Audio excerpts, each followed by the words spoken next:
শুভেচ্ছা সবাইকে। গত কিছুদিন বাংলাদেশ একটি পালাবদলের ভেতর দিয়ে যাচ্ছে। ছাত্রছাত্রীদের কোটা সংস্কার আন্দোলনকে কেন্দ্র করে রাষ্ট্র ক্ষমতার পরিবর্তন হয়ে গিয়েছে। সবাই মিলে এখন আমরা একটা নতুন বাংলাদেশের স্বপ্ন দেখছি। এই অবস্থায় আজ আমরা কথা বলবো এমন একজনের সঙ্গে যার দুটো পরিচয়, ক্রিকেটার এবং রাজনীতিবিদ। তবে নট আউট নোমান তো স্পোর্টসের প্ল্যাটফর্ম, আর আমাদের যে অতিথি তার কাছে ক্রিকেটার হিসেবেই প্রত্যাশাটা প্রথাগত রাজনীতিবিদদের চেয়ে অনেক বেশি ছিল। সে কারণে ওই ক্রিকেটার পরিচয়ের সূত্র ধরে আমাদের এই আলোচনাটা হবে। নিশ্চয়ই বুঝতে পারছেন আমাদের সঙ্গে রয়েছেন বাংলাদেশ জাতীয় ক্রিকেট দলের সাবেক অধিনায়ক মাশরাফি বিন মুর্তজা। মাশরাফি, আপনাকে স্বাগতম। অনেক কষ্ট করে আপনার সঙ্গে যোগাযোগ করতে পেরেছি। ধন্যবাদ যে আপনি আমাদের সঙ্গে কথা বলতে রাজি হয়েছেন। আপনি কেমন আছেন? নিরাপদে আছেন তো? জি আলহামদুলিল্লাহ, এমনি শারীরিকভাবে ভালো আছি, অবশ্যই মানসিকভাবে খুব একটা ভালো নাই। এবং তবে আছি, হ্যাঁ, আমি ঢাকায় আছি, বাংলাদেশে আছি, পরিবার নিয়ে আছি। মাশরাফি, ক্রিকেটার হিসেবে, জাতীয় দলের ক্যাপ্টেন হিসেবে পুরো বাংলাদেশের মানুষের আপনি ভালোবাসা পেয়েছেন। বিশেষত তরুণ সমাজ, যুব সমাজ, ছাত্র ছাত্রীরা তো একেবারে আপনাকে মাথায় তুলে রেখেছিল। এখন এই গত কিছুদিনে বাংলাদেশে এই কোটা সংস্কার আন্দোলনটা যে হয়েছে, সেখানে আমরা চেনা মাশরাফিকে আসলে খুঁজে পাইনি, তাকে আসলে দেখা যায়নি। ইনফ্যাক্ট যখন পুলিশ নির্বিচারে গুলি চালিয়েছে, ছাত্রদের হত্যা করেছে, তখনও আপনি চুপ ছিলেন কেন?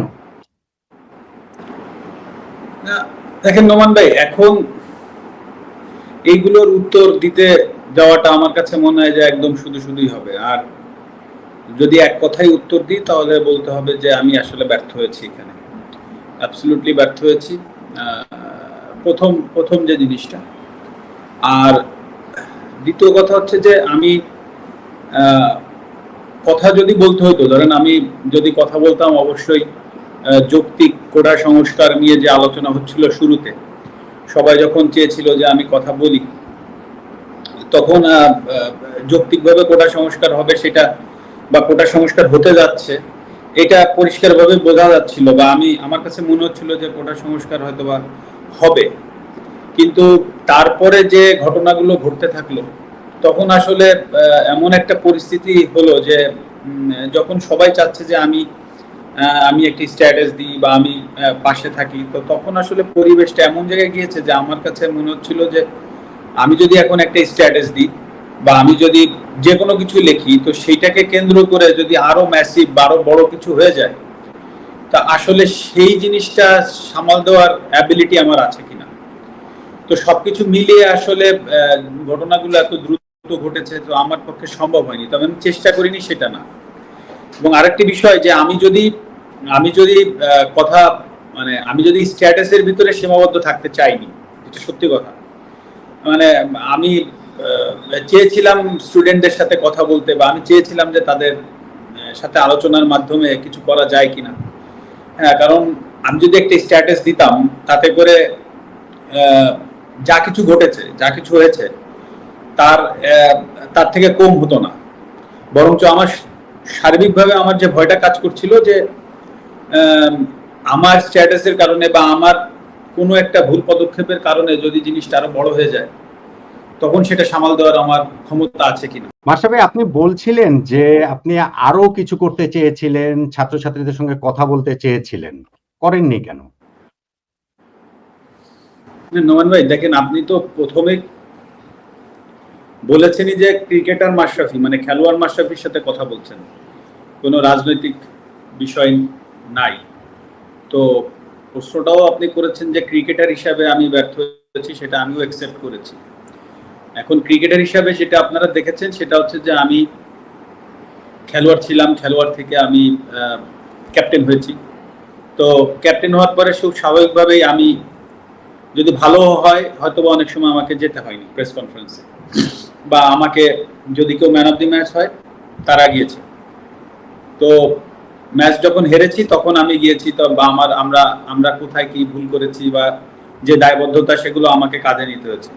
এবং আপনি আমার যতগুলো প্রেস কনফারেন্স আছে সবগুলো ঘাটলে দেখবেন যে আমি সবগুলো দায়ী আমরা ব্যর্থ হয়েছি বা আমি ব্যর্থ হয়েছি বা আমার লিডারশিপটা জায়গায় থাকতে পারিনি, এটা কিন্তু এটা তো একটা রাজনৈতিক জায়গা, প্রথম বিষয়। দ্বিতীয় বিষয় হচ্ছে এটা জাতীয় বিষয় হয়ে গিয়েছে। আবার এই আমি আমি আমি আমার দলের ক্যাপ্টেনও না, আমি আমার দলের অধিনায়কও না, না আমি আমার দলের সহ অধিনায়ক। আমি মানে আপনার রাজনৈতিক মানে দলে? কেবল হ্যাঁ, আমার রাজনৈতিক দলের, মানে বাংলাদেশ আওয়ামী লীগের।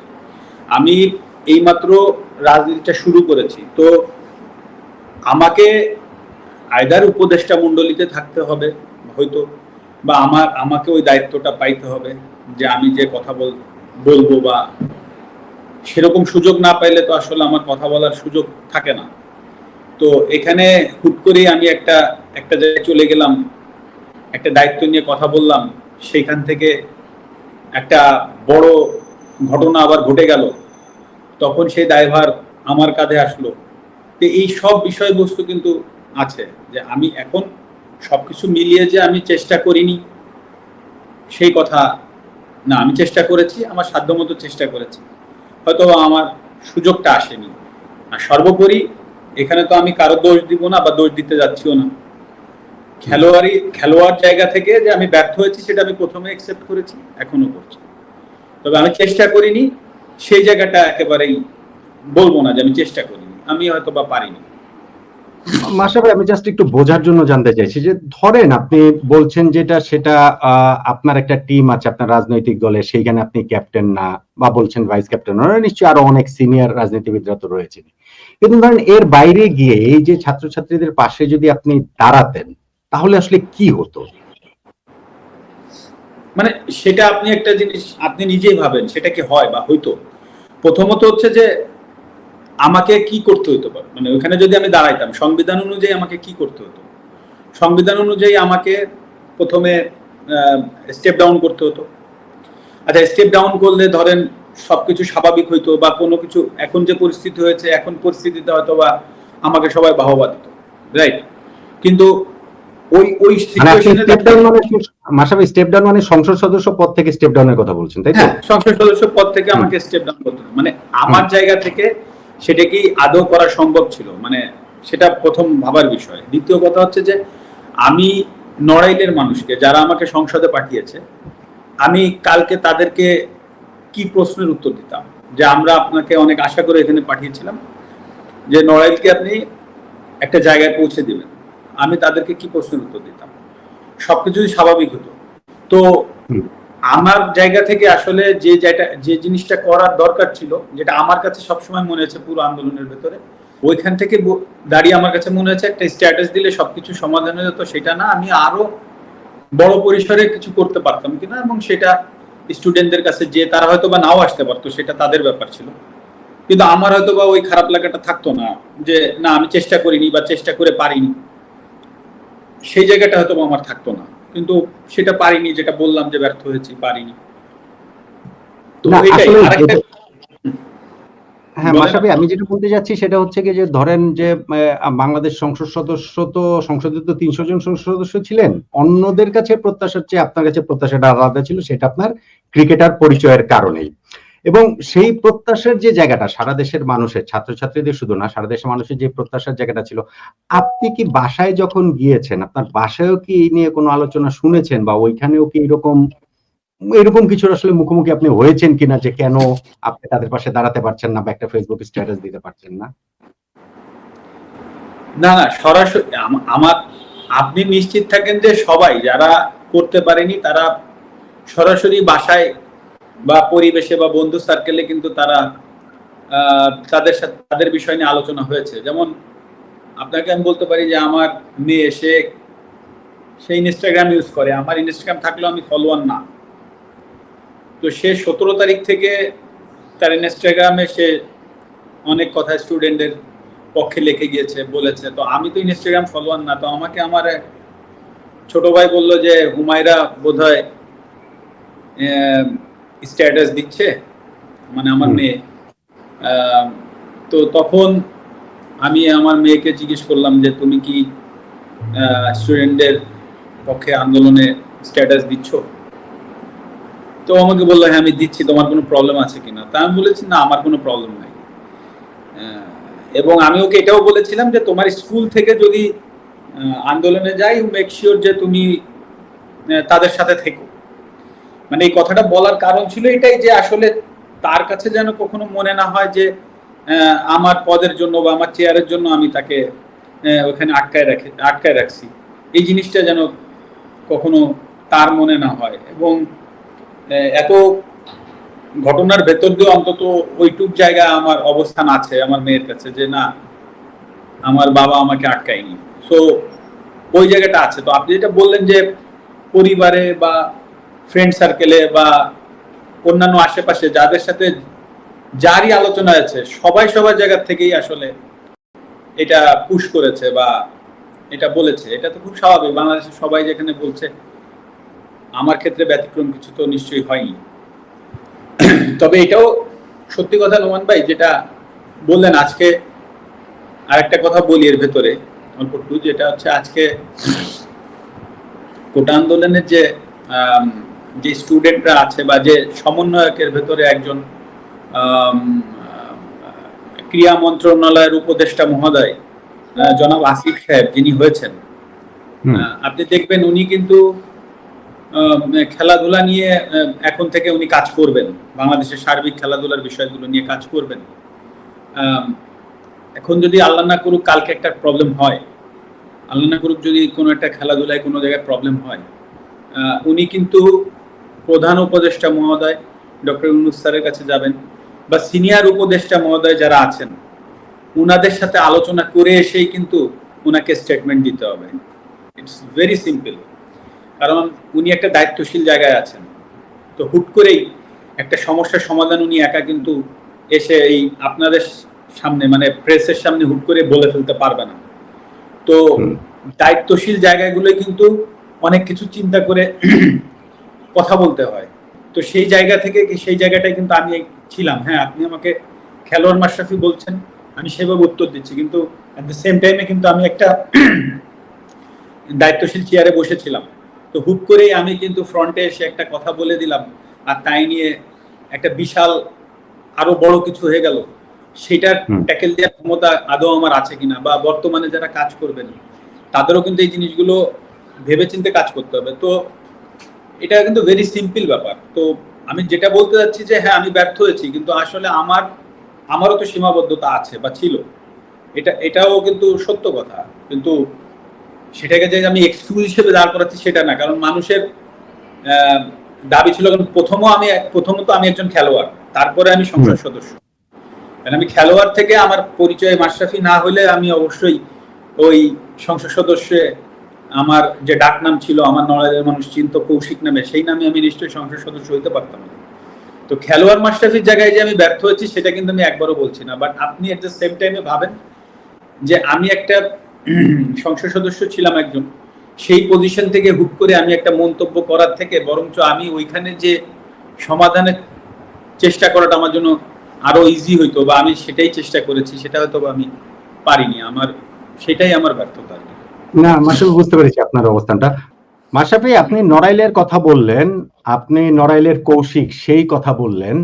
সেই নড়াইলে তো আপনার যে বাড়ি, সে বাড়িটা আমরা দেখেছি যে সেই দিন প্রথমে ভাঙচুর করা হয়েছে, তারপরে আগুন দিয়ে পুড়িয়ে দেওয়া হয়েছে। আপনি কি মনে করেন যে মানুষকে অনেক মানে ক্ষোভ থেকেই আসলে মানুষ এই কাজটা করেছে? আমার কাছে মনে হয় না এটা। আমার কাছে মনে হয় যে একটা মবের মতো হয়েছে। হ্যাঁ, একটা মানে হুট করেই মানুষ এটা করে ফেলেছে, আমার কাছে মনে হয় না। কারণ ক্ষোভ হওয়ার মতো কোনো কাজ আমি করি নাই, সুতরাং আমার কাছে এটা মনেই হয় না যে কোনো ক্ষোভ থেকে করেছে। আবার থাকতেও পারে, বাট আমার কাছে মনে হয় না।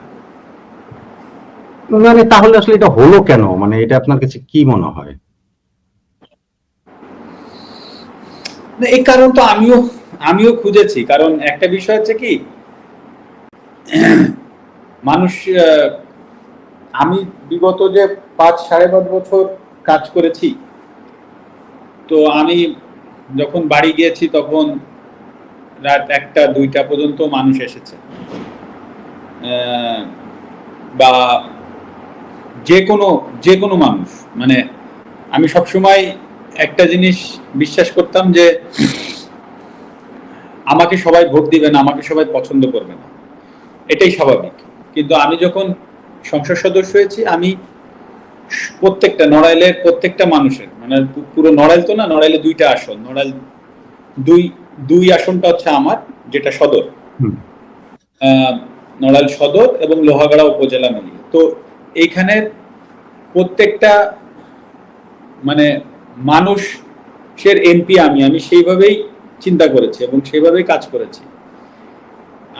আমার মতের বিরুদ্ধে অনেকে কথা বলতে পারে, আমার দলের বিরুদ্ধে অনেকে কথা বলতে পারে, আমাদের সাথে মতামত নাও মিলতে পারে। তো এই জিনিসগুলো আমি কখনো দেখিনি। যার যেটা প্রয়োজন হয়েছে, সে যদি মানে তার যে কোনো উপকারে যখন আমার প্রয়োজন হয়েছে, আমি চেষ্টা করেছি আমার জায়গা থেকে। তো এখন আমার কাছে তো এটা মনে হচ্ছে না, মানে আমি জানি না। এরপরও যেটা প্রথমেও বলেছিলাম সেটা বললাম, যে থাকতে পারে হয়তোবা আমি সবার কাছে পৌঁছাইতে পারিনি, আমি হয়তোবা আমি মানুষ যেটা এক্সপেক্ট করেছিল যে এইভাবে করতে হবে, সেভাবে হয়তোবা আমি ব্যর্থ হতে পারে, অনেক কিছুই হতে পারে। তবে আমার জানা মতে আমি নড়াইলের জন্য আমার সম্ভাব্য যা কিছু ছিল, যেটা আগেও বললাম যে খেলাধুলাটা আমি 20 বছর, অলমোস্ট প্রায় 20 বছর জাতীয় দলে খেলেছি। আপনি যদি তাকায় দেখবেন যে আমার স্ট্যাটস কখনো বলে না যে আমি পৃথিবীর সেরা কোনো খেলোয়াড় বা বাংলাদেশের কোনো সেরা খেলোয়াড়, হয়তোবা আমার স্ট্যাটস সেটা বলবে না। তো রাজনীতিবিদ হিসেবে তো নাই, কারণ 5 বছরে আপনি এমন কোনো রাজনীতিবিদ হয়ে উঠতে পারবেন না। কিন্তু এই খেলোয়াড় জীবনে যেটা বলেছি, যে আমি আমার শারীরিক মানসিক যতটুকু সম্ভব সবটুকু দিয়ে ক্রিকেট খেলেছি। ঠিক সংসদ সদস্য হওয়ার পরে 2-2.5 বছর কিন্তু করোনায় চলে গেছে, তারপরও আমি আমার সম্ভাব্য সবকিছু, আমার চাওয়া পাওয়া, চিন্তা চেতনা সবকিছুই নড়াইল ঘিরেই ছিল, যে আমার নড়াইলের আসলে কোন জিনিসটা করলে নড়াইলের মানুষ উপকার হবে, সেই জায়গাটা নিয়ে আমি কাজ করেছি। তো সুতরাং আমি জি মাশরাফি বলেন। না, মানে আমি নিজেও সেই প্রশ্নের উত্তর খুঁজছি, যে আসলে কেন, এটা কি একটা মবের বিষয় নাকি অন্য কিছু, আমি নিজেও সেই প্রশ্নের উত্তর খুঁজছি। না, সেটা আমি বলছিলাম যে আপনি যখন এটা শুনলেন, তখন যে আপনার বাড়িতে আগুন দেওয়া হয়েছে, আপনার প্রথম অনুভূতিটা কি ওইরকমই ছিল যে না এটা আসলে কিভাবে হয়, বা আপনার আসলে তখন ওই মুহূর্তে, আমি জানি যে এটা খুবই টাফ একটা কোশ্চেনটা, হয়তো টাফ, আপনার জন্য মোমেন্টটাও খুব টাফ ছিল, কিন্তু যখন আপনি প্রথম শুনেছিলেন তখন আপনার কাছে কেমন লেগেছে বা কি মনে হয়েছিল ওই মুহূর্তটায়? না, প্রথম কথা হচ্ছে যে দেখেন, আমার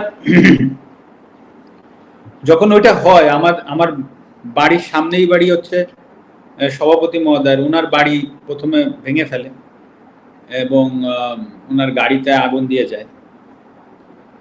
তো তারপরে আমাদের বাসায় প্রথম চান্সে কেউ কিছু বলেনি, দ্বিতীয় চান্সে আবার এক দল এসেছে, তারা কয়েকটা ইট পাটকেল মেরেছে। তৃতীয় দফায় আর একটা গ্রুপ এসেছে, তারা বাসায় ঢুকে এরকম কিছু লাঠি দিয়ে, বাড়ি টাড়ি দিয়ে ভেঙে চুরে গেছে। চতুর্থ দফায় আর কি, ঠিক মাগরিবের আজানের হয়তো বা আধা ঘন্টা আগে, ওই সময় যারা আসছে চতুর্থ দফায়, ওই সময় ওরা এসে আসলে এই ঘটনাগুলো করেছে, লাস্টে ভেঙে চুরে সব, তারপরে হচ্ছে আগুন দিয়ে দিয়েছে। তো ওই যে বললাম যে আসলে কিছু যে মনে হবে বা কি মনে করব সেটা আমি বুঝতেছি না। আমি সবকিছু মিলেই অবশ্যই আপসেট, যে আসলে যেটা হয়ে গেল সেটা তো আসলে না আমি আমার জায়গা থেকে কিছু করতে পারলাম, না আমি আমার বাবা মা পরিবার পরিজনকেও আসলে সেভ করতে পারলাম আর কি। আপনার বাবা মা কি আলহামদুলিল্লাহ যে আমার বাবা মা এখনো ভালো আছে, এইটাই আর কি। মানে তারা কি তখন ওই বাড়িতে ছিলেন ওই মুহূর্তে, ওই সময়টায়? তার 3 মিনিট আগেও তো, 3 থেকে 5 মিনিট আগেও তারা বাসায় ছিলেন। তারা মানে আমার বাসায় আসলে আমার বাবা মার তো ধরেন আমার মার যখন ঘর পুড়াই দিচ্ছে তখন তো একটা কাপড়ও ছিল না আমার মায়ের বা আমার বাবার, ওই এক কাপড়েই বের হয়েছে। এখন তারা তো ওই সময় বাসায় ছিল। আরো একটা বিষয় হচ্ছে যে উনরা কিছু বুঝতে পারিনি, উনরা বাসার ভেতরেই ছিল, এটা তো উনারাও কল্পনা করেনি। কিন্তু তারপরে বাসায় কয়েকটা ছেলে মেয়ে থাকে, তারা এসে বলছে যে মাঠ থেকে দৌড়ায় দৌড়ায় মানুষ আসছে, আপনারা একটু বাসার বাইরে যান। তো তখন হচ্ছে বাসার বাইরে গেছে। আচ্ছা, কয়েকটা ছেলে মেয়ে থাকে, এটা কারা? এখানে ধরেন ওই বাসায় তো আমার দুই ভাই, তো আমরা ঢাকায় থাকি। তো ওই বাসায় অনেকেই জানে, হয়তো বা অনেকেই জানে, আপনাদের প্রেসের অনেকেও গিয়েছে, দেখেছে যে ওইখানে বেশ কয়েকটা এতিম ছেলে মেয়েরা থাকে। হ্যাঁ হ্যাঁ হ্যাঁ হ্যাঁ, পাঁচ ছয় সাতজন আছে যাদের আসলে কারো বাবা নাই বা কারো মা নাই, বা বাবা বিয়ে করেছে, ছেলে মেয়েদের রাখতে যাচ্ছে না। তো আমার মা করতো কি, ওই ছেলে মেয়েদেরকে এনে বাসায় রাখতো এবং পড়ালেখা করাইতো। তো ওই ছেলে মেয়েগুলো এখন আসলে ইনসিকিউর হয়ে গেল। এখন তো ধরেন বাসায় তো এখন কেউ থাকার সুযোগ নাই, সেখানে ওদেরকেও বা আসলে কিভাবে রাখবো বা কি করবো, এখন কিছু না কিছু করতে হবে। এখন দেখি, তো ওরাই আসলে তো আমার বাবা মাকে দেখেই রাখতো, ওরাই আমার বাবা মাকে টেনে ঘর থেকে বের করে নিছে। ওই বাড়িতে তো আপনার ক্রিকেটেরও অনেক স্মৃতি রয়েছে, মানে ক্রিকেট ক্যারিয়ারের। হ্যাঁ, ঢাকায় কিছু নাই। ঢাকায় ধরেন আমি তো যে বললামই যে আহামরি এমন কোনো পুরস্কার আমার নাই, তবে যে কয়েকটা আছে ওই বাড়ি ছিল। টেস্ট ম্যাচের যখন খেলেছি ওই সুভিনিয়ার গুলো, বা বিভিন্ন সময় সিরিজ জয়ের কিছু সুভিনিয়ার ওই বাসায় ছিল। তো নর্মালি আমার ওইগুলোর প্রতি যে খুব বেশি টান ছিল সেটা না, তবে গেলে মাঝে মধ্যে দেখতাম, দেখে আবার অনেক মানুষও আসতো, এসে দেখতো ওই জিনিসগুলো। ওই জিনিসগুলো তো আর নাই। মানে যাক ভাই, দিন শেষে আলহামদুলিল্লাহ আমার বাবা মা বেঁচে আছে, এটাই বড় ব্যাপার। এখন ওইগুলা নিয়ে তো আর কথা বলে লাভ নাই। হ্যাঁ, মাশরাফি, এই বাড়িটি আপনি কবে তৈরি করেছিলেন? এই বাড়ি তৈরি করেছিলাম ভাই 2014 সালের মাঝামাঝি বা শেষের দিকে, 2015 যে হয়তো বা কাজ শেষ হয় আর কি, এটা শেষ হয়। আচ্ছা, 2014-15 সালে আর কি, 2014-15 সালে। আচ্ছা আচ্ছা। মানে আপনি যখন খেলোয়াড় ছিলেন, তাই তো? মানে খেলোয়াড় ছিলেন মানে কি, তখনই তো আপনি বাংলাদেশে আবার ক্যাপ্টেন হলেন ওই সময়টা। মাশরাফি, ঢাকায় তো আপনার একটা বাড়ি রয়েছে, এটাও কি আপনার ক্রিকেট ক্যারিয়ার চলাকালীন সময়ের? ভাই আমার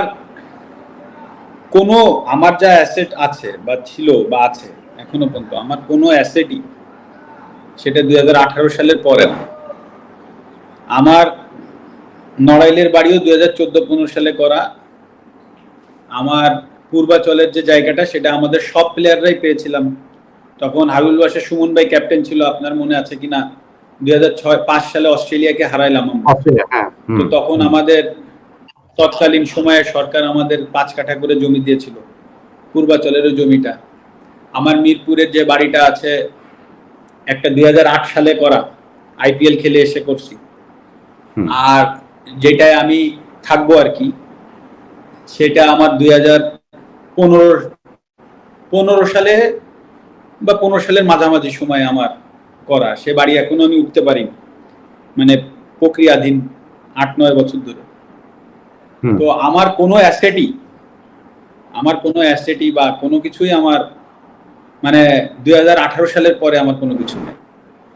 আর একটা বিষয় হচ্ছে যে ধরেন আমার নড়াইলের বাড়িটা, যেটা আপনারা বললাম 2014-15 বা ওই 15 সালের শেষ দিকে আমার বাড়িটা হয়তো বা শেষ হয়েছে কাজ। তখন তো আমার এন্ডোর্সমেন্ট ছিল অনেকগুলো এন্ডোর্সমেন্ট ছিল, একটা দুইটা না, প্রায় 20টার উপর এন্ডোর্সমেন্ট ছিল।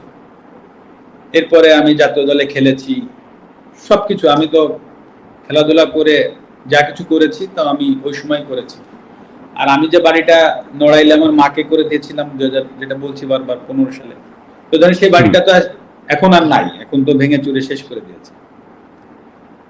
তো অনেকেই বলেছে যে বাড়িটার আসলে এখন তুমি চাইলে, বা আমার বাবাকে বলেছে যে আপনি একটা মামলা করে রাখতে পারেন, কে বা কারা, অনেক অনেক ভিডিও টিডিও তো আছে, দেখেছি। আমি বলেছি যে না, আমি আমার বাবাকেও বলে দিয়েছি যে এটার কোনো বিচার বর্তমান সরকার বা যারাই আসুক বা যারাই থাকুক বা আসুক, হ্যাঁ, তাদের কাছে আমি এটা নিয়ে কোনো বিচার চাইব না। কারণ এটা আমার কাছে মনে হচ্ছে যে আসলে এই বাড়িটা তো আসলে যশোর থেকে এসে বা খুলনা থেকে এসে বা ঢাকা থেকে যে কেউ ভাঙেনি। হ্যাঁ, নড়াইলের মানুষ কোনো না কোনো জায়গা থেকে উঠে এসে ভাঙছে। তো আসলে আমি নড়াইলের মানুষের বিরুদ্ধে আর বিচার চাইবো না। তো যেটা হয়ে গেছে যেটা হয়ে গেছে, তো ওটা আমি অ্যাকসেপ্ট করে নিচ্ছি। হয়তো বা আমার কাছে, আমি এভাবে অ্যাকসেপ্ট করে নিচ্ছি যে হয়তো বা আমার কোনো ভুল ছিল, আমি কোনো ভুল করেছি, হয়তো বা তার জন্য ওনারা হয়তো বা এসে ওটা করেছে। তো আমার মনে যদি বিন্দুমাত্র কষ্ট এখন আর নাই, আমি মানে কষ্ট নাই এই কথাটা ভুল, মানে কারো প্রতি রাগ ক্ষোভ এগুলো কিছুই নাই। তো আমিও আশা করব নড়াইলবাসীর প্রতি যে আমার কোনো ভুলে বা কোনো জায়গায় যদি কষ্ট হতে থাকে, তো আশা করি তারা তো একটা স্টেপ নিয়েছে, তারাও আমাকে এই জায়গা থেকে ক্ষমা করবে, এটাই আমি আশা করি, এর বেশি কিছু না। কিন্তু আমি কখনো এই বাড়ি নিয়ে আসলে সালিশ বিচার এগুলো চাইবো না। আসলে আপনার কথাটা আমি প্রায় কেড়ে নিয়েই বলতে চাচ্ছিলাম, যখন আপনি বলছিলেন যে আমার কোনো কষ্ট নেই। আপনার কথাতেই বোঝা যাচ্ছে কষ্ট আছে, কিন্তু রাগ ক্ষোভ নেই, সেটা ঠিক আছে। আপনি নড়াইলকে এত ভালোবাসেন, সেই সূত্র ধরে আপনি সেগুলো, এই কথাটা আপনি বলছেন। নড়াইলের জন্য আপনি তো অনেক কিছু করেছেন। আর 2018 সালের কথা যেটা আপনি বারবার বলছিলেন, যে আপনার যে স্থাবর যে সম্পত্তির কথা বলছিলেন, 2018 দিয়ে তো আপনি রাজনীতিতে আসেন। এরপরে হচ্ছে গিয়ে আপনি 2টা সংসদ নির্বাচন করেছেন। 2018 থেকে 2024 সাল, মানে এই যে সময়টা 5-6 বছর যে সময়, সেই সময়ের মধ্যে আপনার আসলে ঠিক বলার মতো ওইরকম কোনো কিছু, আর সম্পত্তির দিক থেকে আমি যেহেতু বলছি যে বাংলাদেশের রাজনীতির প্রথাগত ধারণাটাই ওই রকম, এবং আমি নিশ্চিত যে আপনাকে এই 2টা সংসদ নির্বাচন করার জন্য হলফনামাও জমা দিতে হয়েছে, সেখানে তো অবশ্যই উল্লেখ রয়েছে। মানে ওই সময় আর আপনার সম্পদের পরিমাণ বাড়েনি বা ওরকম কোনো কিছু হয়নি, তাই তো? 18 সালে যদি প্রশ্নটা আসলে খেলোয়াড় মাশরাফির কাছে হইলো না, বাট তারপরে আমি উত্তর দিচ্ছি যে 2018 সালের হলফনামা এবং 24 সালের হলফনামা দেখলেই আপনি পরিষ্কার হবেন, এবং তারপরে আপনি সেটাকে জাস্টিফাই করলে, সেটা তো আমি বললে হবে না, সেটাকে জাস্টিফাই করলে পরিষ্কার বোঝা যাবে। শুধু এতটুকুই বলছি যে সেটা দেখলে পরিষ্কারভাবে বোঝা যাবে যে আসলে ঘটনা কি। 18 পরও তো আপনি খেলেছেন ক্রিকেট, ইনফ্যাক্ট ক্রিকেট এখনো খেলছেন। সো ক্রিকেটের আয়টা আমার তো, নোমান ভাই, আমার কোনো ব্যবসা করি না। আপনি এত এত সাংবাদিক আছে, আমি কোনোদিন আমার 14 গোষ্ঠীরও মানে ক্লোজ যারা, তাদের কারো কোনো লাইসেন্স পাবেন না খুঁজে যে আমরা কোনো ব্যবসা করেছি, ঠিক আছে? সো আমি নিজেও কোনোদিন কোনো ব্যবসা করিনি। আমার ছোট ভাই তাও আমার যে কাপড়ের একটা ব্যবসা করে, সেটাও তো সে অনেক আগের থেকে। এই ছাড়া আমাদের বাসায় কেউ বা আমি নিজেও কোনো ব্যবসা করি না। সো প্রায় কিন্তু একটা কথা বলে আসতাম যে আমার প্রফেশন কিন্তু ক্রিকেট, আর আমার প্যাশন ছিল হচ্ছে আমি যে রাজনীতিটা করছি। এবং আমি এতটাই, আমি নিজে বিশ্বাস করি যে একটা জায়গায় আমাকে সবসময় বেনিফিট অফ দ্য ডাউট বলেন আপনাদের জায়গা থেকে বা আমার জায়গা থেকে, আমি সর্বোচ্চটা বলি যে একটা জায়গায় আমি এতটাই প্যাশনেট ছিলাম যে নড়াইল কিন্তু এ ক্যাটাগরির জেলা না। নড়াইল, আমি তো নড়াইলের দায়িত্বেই ছিলাম, নড়াইল কিন্তু এ ক্যাটাগরির জেলা না, এটা সি ক্যাটাগরির জেলা। এখন এ ক্যাটাগরির জেলা করা আমার একার দ্বারা সম্ভব ছিল না। এটা একটা বিশাল পলিটিক্যাল মুভমেন্ট হতে পারতো। সেটা হচ্ছে যে 5টা উপজেলা করা। নড়াইল এখন 3টা উপজেলা, 4টা উপজেলা হলে হয়তো বা বি ক্যাটাগরির জেলা হয় সম্ভবত, আর 5টা উপজেলা হলে হয়তো বা এ ক্যাটাগরি, 5টা হলে মনে হয় বি, আর 7টা মনে হয় এরকম সামথিং লাইক দ্যাট, যেটা আমার পক্ষে আসলে সম্ভব হতো না। তো আমি আসলে সবসময় চিন্তা করতাম যে একটা সি ক্যাটাগরির জেলা থেকেও এ ক্যাটাগরির জেলার যে সুযোগ সুবিধা আছে সেই সুযোগ সুবিধাগুলো আমার নড়াইলের মানুষ ভোগ করুক। তো ওই জায়গাটাকে এত প্যাশনেটের জায়গায় আমি নিয়েছিলাম যে আমি আসলে আমি জানি যে আমি আমার সর্বোচ্চটুক দিয়েই কাজ করেছি, এবং সেটা এখন যে কেউ বর্তমান সরকারের যে কেউ নড়াইল 2 আসনে যদি যে কোনো কাগজপত্র বা যেটা বলেন ফাইল দেখলেই বুঝতে পারবে যে 5 বছর আগে কোথায় ছিল আর এখন। এবং আমি বিনয়ের সাথে অনুরোধ করব বর্তমান সরকারকে যে আমার নড়াইলের 2 এর যে চলমান কাজগুলো আছে সেই কাজগুলো যেন চলমান রাখেন ওনারা, তাহলে আমার নড়াইলের মানুষরা আসলে ভালো থাকবে। আমি এইটা বিনয়ের সাথে অনুরোধ করব। মাশরাফি, আপনার ক্রিকেট খেলাটাও কি আসলে চলমান থাকবে? খেলাটা আসলে তো আমি তো জাতীয় দলে খেলি না এখন আর, তাই না? আমি খেলি আমার যেটা আগেও বললাম যে আমার প্রফেশনের জায়গা ক্রিকেট, সেই জায়গা থেকে আমি বিপিএল খেলি এবং ঢাকা লিগ খেলি। তো এখন যে পরিস্থিতি আসলে এখান থেকে বিপিএল হবে কিনা বা ঢাকা লিগ আদৌ হবে কিনা, সেটা তো বলতে পারছি না। আর এমনও না আমিও আর খুব বেশি হলে এক সিজনই খেলতাম। তো যদি বিপিএল হয়, ঢাকা লিগ হয়, তাহলে হয়তো বা দেখি ওই সময় পরিস্থিতি কি দাঁড়ায়, সবকিছুর উপর নির্ভর করছে। তো মূল কথা হচ্ছে পরিস্থিতির উপরে আর কি। মাশরাফি, আমি বলেছি না, ইনফ্যাক্ট আমি পুরো আলোচনাটাই আপনার সঙ্গে আমি ক্রিকেটার মাশরাফির সঙ্গেই করছি, কিন্তু যেহেতু এখন একটা ঘটনা ঘটে গিয়েছে এবং আপনার কাছে মানুষের ওই প্রত্যাশা জায়গাটা ক্রিকেটার হিসেবেই বেশি ছিল বা আমাদের জাতীয় দলের হিসাবে ক্যাপ্টেন হিসেবেই ছিল, প্রথাগত রাজনীতিবিদদের চেয়ে আলাদা, সেই জন্য আমাদের আলোচনাটা আসলে ওই দিকেই আর কি, অনেক আলোচনা আমরা সেটা নিয়ে করেছি। আপনি কি মনে করেন যে এই যে বেশি প্রত্যাশা যে ছিল মানুষের, শুধুমাত্র আমি নড়াইলের কথা বলছি না, পুরো বাংলাদেশের মানুষের, এই প্রত্যাশার জায়গাটাতে আপনি মানুষগুলোকে আশাহত করেছেন?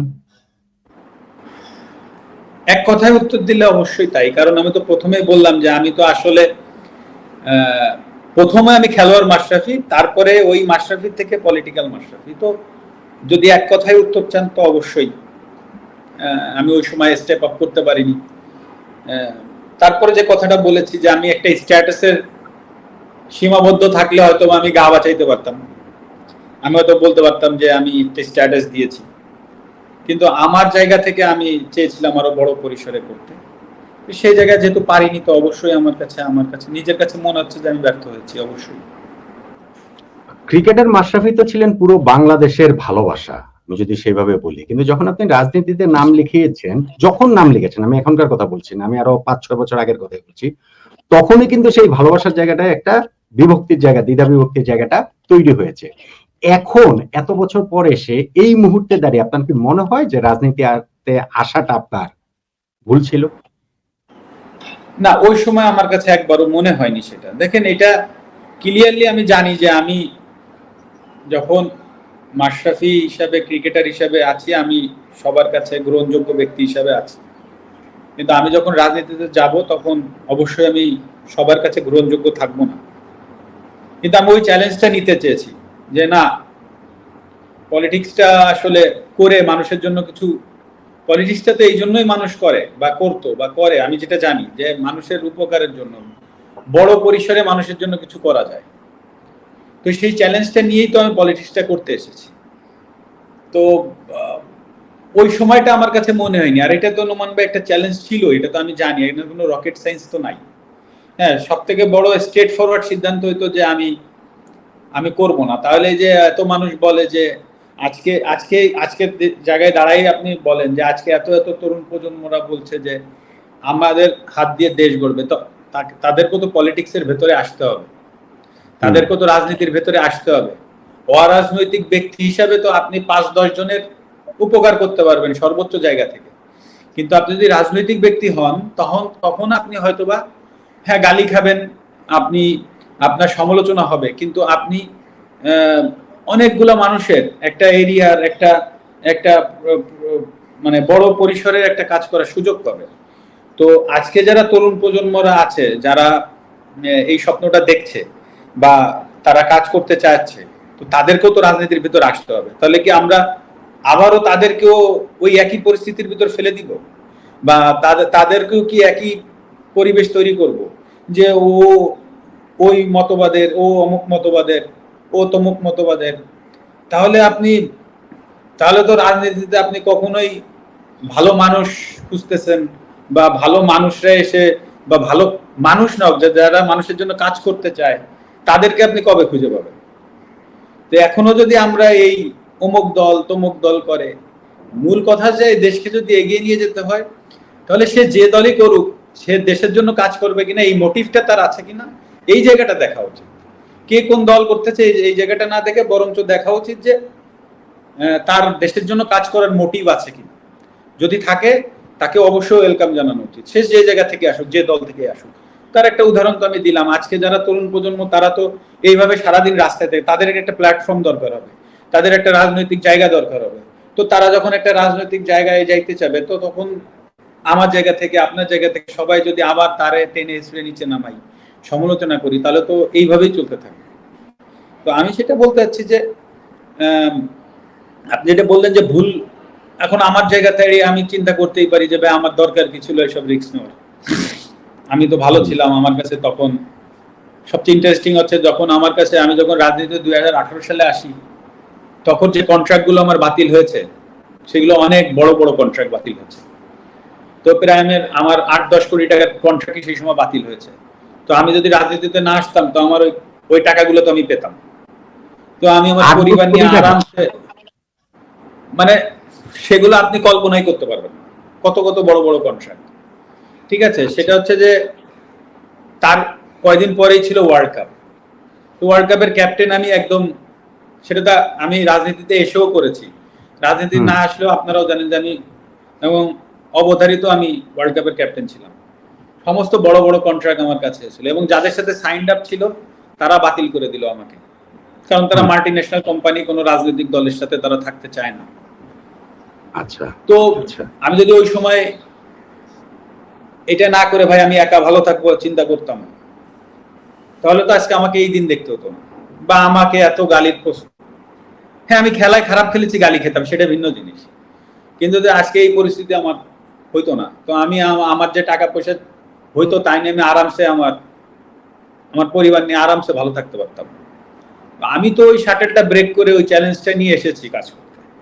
তো এই জন্য বললাম যে ভুল করেছি এই জিনিসটা আমি বলবো না, আমি জেনে বুঝেই যদি ভুল করি তাহলে আমি আমার নিজের ক্ষতি করেছি, যদি খুব বেশি বলতে হয় এটা করেছি।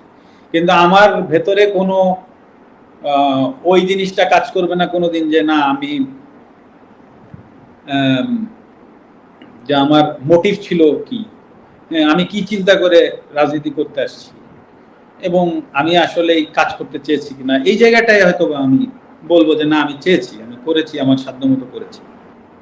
মাশরাফি, সেটা কি আপনি এখনো চান? মানে এখনো চান বলতে আমি বলছি যে আপনি এখন একটা কঠিন পরিস্থিতিতে আছেন, আপনার দল একটা কঠিন পরিস্থিতিতে আছে। আপনি তো ওই অর্থে প্রথাগত রাজনীতিবিদ না, সেটা আমরা সবাই জানি, আপনি নিজেও ব্যাখ্যা করেছেন। তো এখনকার এই অবস্থায় দাঁড়িয়ে আপনি কি ভবিষ্যতেও রাজনীতি করবেন, নাকি রাজনীতি ছেড়ে দেওয়ার চিন্তা ভাবনা করছেন? দেখেন নোমান ভাই, ভবিষ্যতের কথা ভেবেছি জীবনে দাঁড়িয়ে, একসময় অনেক ভবিষ্যতের কথা ভেবেছি, এবং একটু আগে আপনাকে একটা কথা বলেছি যে দেখেন, যে কাজগুলো আমি নড়াইলের জন্য করেছি সেই তালিকাটা যদি আপনি ধরেন, তাহলে শুধু একটা ইউনিভার্সিটি এখন বাকি আছে। একটা সি ক্যাটাগরির জেলায় কি কি প্রয়োজন, একটা ইউনিভার্সিটি বাকি আছে। সেটাও কয়েকদিন আগে যে 5টা বিশ্ববিদ্যালয়ের প্রস্তাবনা গিয়েছে, তার ভেতরে নড়াইল জেলার প্রস্তাবনাটা ছিল এস এম সুলতানের নামে। এস এম সুলতানকে হয়তো আপনারা নিশ্চয়ই চিনেন। না না, অবশ্যই বিখ্যাত চিত্রশিল্পী, ওনার নামে বিশ্ববিদ্যালয়ের প্রস্তাবনা গিয়েছে। আমি সেটাও প্রায় করে ফেলেছিলাম।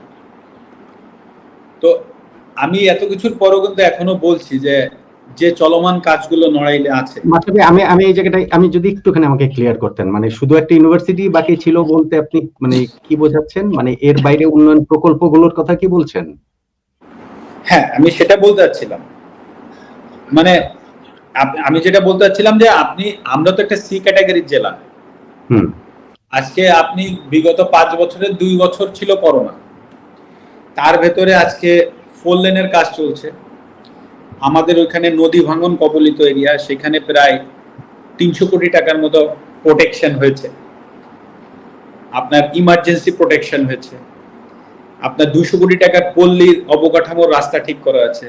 এর কয়েকদিন আগে আমি আবার 250 কোটি টাকার একটা নড়াইল জেলা পল্লী অবকাঠামো উন্নয়ন প্রকল্প বই, সেটা অনুমোদন হয়ে প্রায় 34 কিলোমিটার মতো টেন্ডার হয়েছে।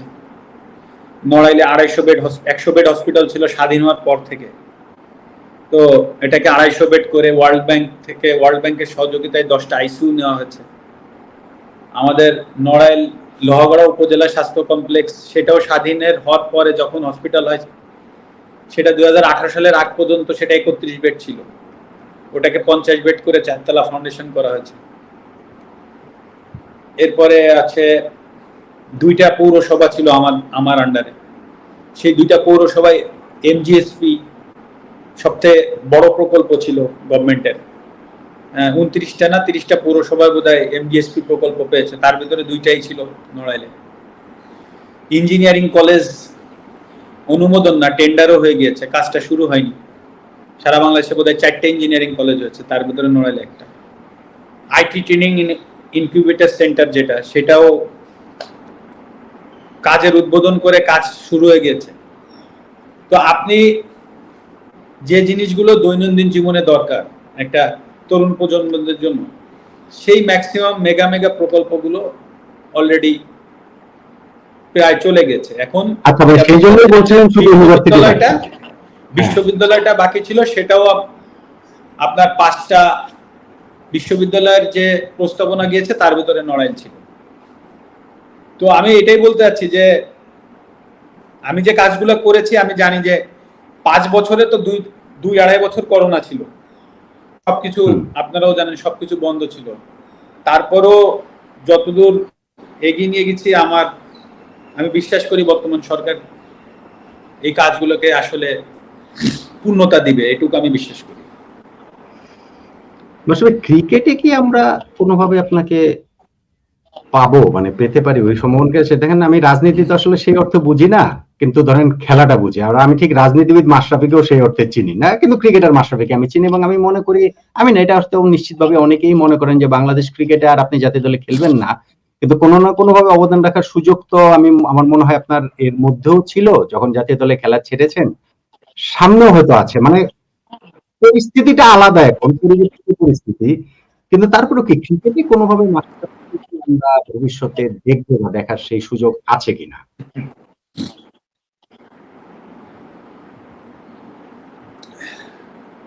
দেখেন, আমি যখন সংসদ সদস্য ছিলাম, তখন আপনারা খেলা বাদে আমাকে কখনো ক্রিকেট বোর্ডে দেখেননি। তো আমি কখনোই আমার নিজের কথা কখনো ভাবিনি। আমি যে জায়গায় ছিলাম, আমি অনেক উপর জায়গায় যে আমি বলতে পারতাম যে আমি এই ক্রিকেটে এই কাজটা চাই, আমি ক্রিকেটের সাথে থাকতে চাই, আমি কোথাও নাই।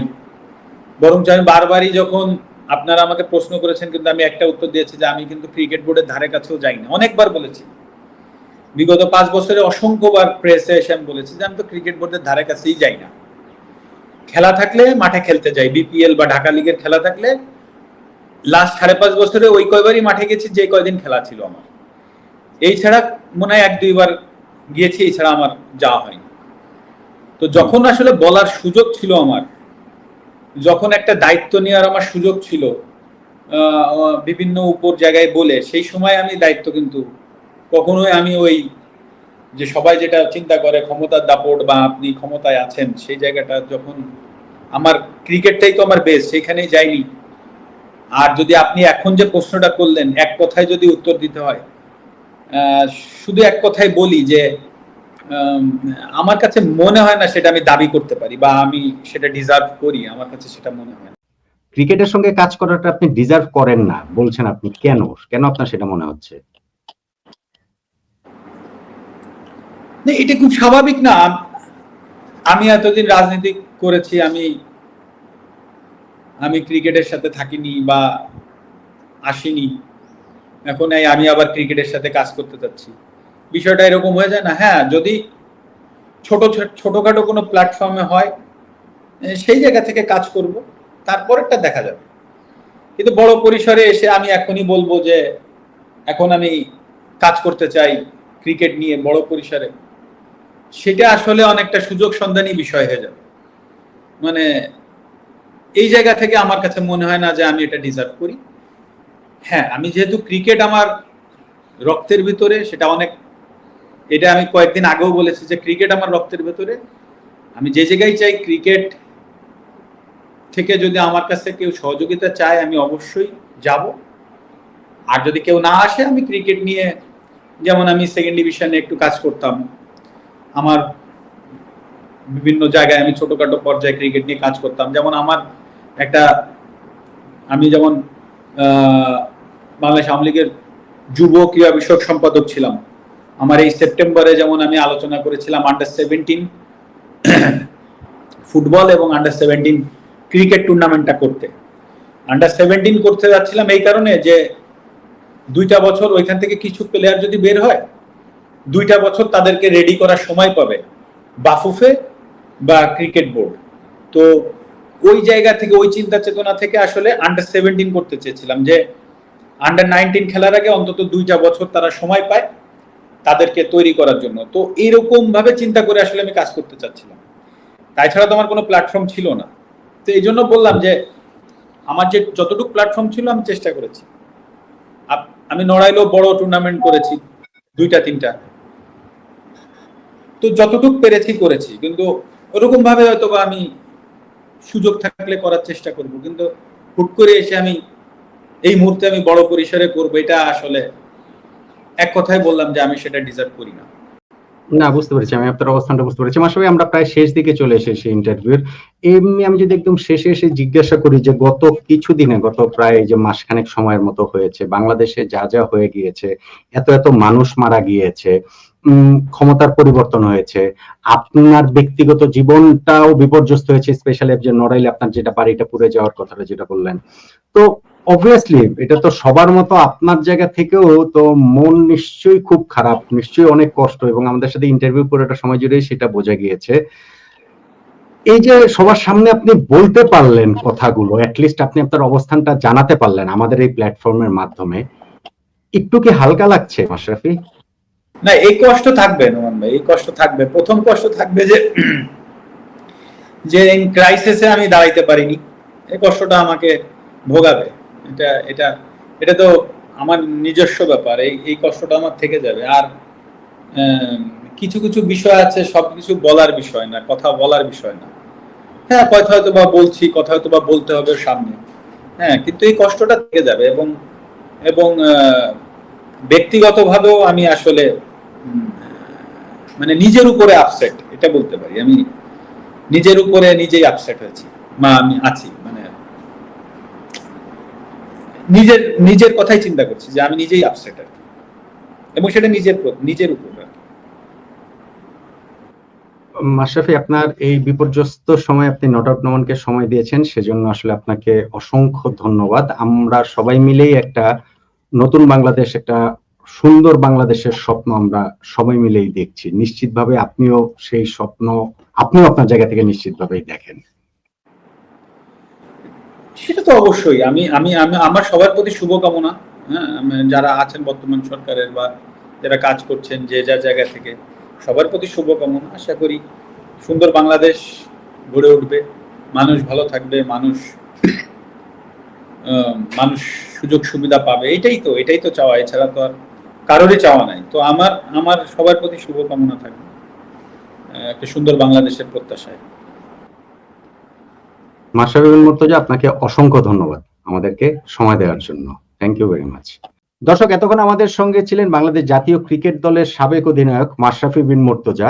আমার কাছে তার এই ক্রিকেটার পরিচয়টাই সবচেয়ে বড়, যদিও তার সঙ্গে এখন রাজনীতিবিদ পরিচয়টাই রয়েছে, এবং গত কিছুদিন ধরে বাংলাদেশে যে রাজনৈতিক পট পরিবর্তন হয়েছে সেইখানটাতে মাশরাফি তার নিজের অবস্থানটা স্পষ্ট করেছেন আমাদের সঙ্গে এই দীর্ঘ ইন্টারভিউতে।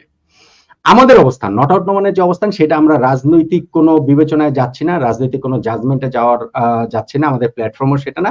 কিন্তু আমি এখনো মনে করি যে মাশরাফি বাংলাদেশ ক্রিকেটে তার যে কোনো ভূমিকায় হোক দেয়ার অনেক কিছুই রয়েছে। বাংলাদেশ ক্রিকেটে তিনি আসলে থাকবেন কি থাকবেন না, শেষের দিক দিয়ে এরকম কিছু প্রশ্ন করেছিলাম, উনি যে খুব স্পষ্ট উত্তর দিয়েছেন তা নয়, কিন্তু এটা আমার কাছে মনে হয়, আমাদের কাছে মনে হয়, নট আউট নোমানের কাছে মনে হয় যে বাংলাদেশ ক্রিকেটের সঙ্গে থাকলে সেটা, মাশরাফি যদি থাকেন বাংলাদেশ ক্রিকেটের আসলে উপকারী হবে। আর শেষ কথা তিনি যেটা বলেছেন যে বাংলাদেশ সব মিলিয়ে এখন একটা শান্তির দেশ হোক, একটা সুন্দর দেশ হোক, একটা নতুন বাংলাদেশের স্বপ্নটা সবাই মিলে যেরকম দেখছি, তেমন নতুন বাংলাদেশের প্রত্যাশা মাশরাফির মতো আমাদের সবার।